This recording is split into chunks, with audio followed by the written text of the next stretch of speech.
Ni! Tapos po niya sa may buklay, ilang beses na po nagkakaroon ng ganun. Dito po, sa Eisenhower, isang beses Hindi pa. Eto si, nanakawan na rin po yung bahay ng foreigner. Kaya nagpataas ng bako dyan. Ito yun ha, kayo ito yung trip.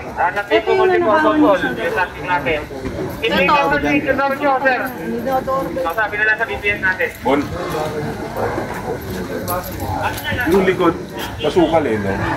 Kalinis mo nga yun. Ayun, sa may tabi ng creek. Oo, tabi ng clip. Tapos, pwede mo